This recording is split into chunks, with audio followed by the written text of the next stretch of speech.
Welcome to the Daily Plunge. We are in the book of Psalms. We're in Psalm 25. Psalm 25 is a penitential psalm. It's a psalm of repentance.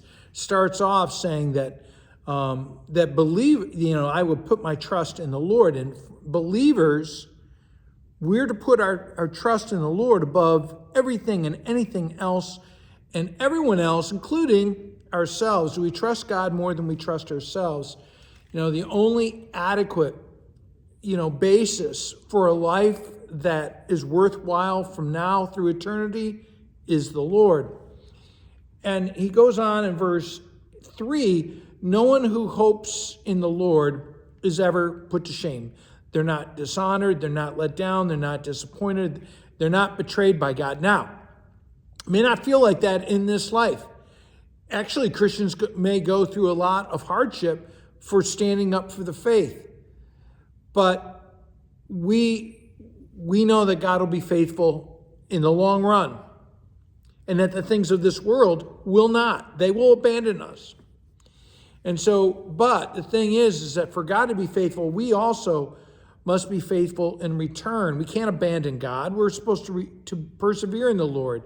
And this requires learning, and it requires obedience. And so in verse 4, talks about in 5, show me, Lord, teach me, Lord, guide me, Lord, into a worthwhile life, a life of learning God's ways. And what does it mean to learn God's ways? It means to learn who God is. And throughout this psalm, he talks about how God is faithful, God is true, God is merciful, good and upright, loving and forgiving, gracious and powerful. And how he, all throughout this psalm, learning who God is gives us that confidence to confide in him, right?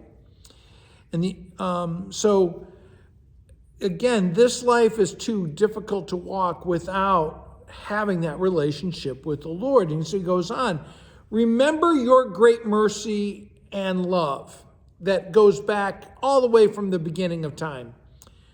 Don't remember me according to who I am. Don't recall my sins, my rebellious ways.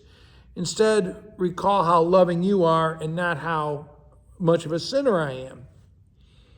And he goes on in verse 8 to say, because the Lord is good and righteous and upright, that the Lord will instruct and guide sinners in his ways. He's going to guide humble repenters in the right way to go, because all the ways of the Lord are loving and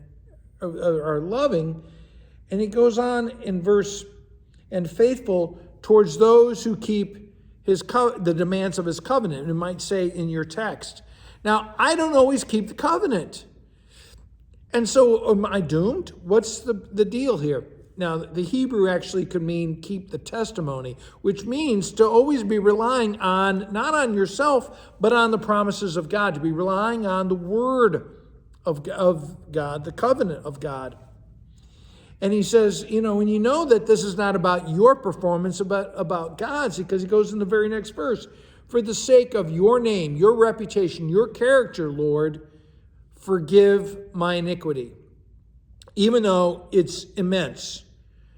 I have immense iniquity from birth to death. Forgive me. And who are those who fear the Lord? They're the ones that the Lord teaches in his ways, and they're the ones who are going to prosper because they live based on trusting God. And so the Lord confides in those who fear him, who trust him.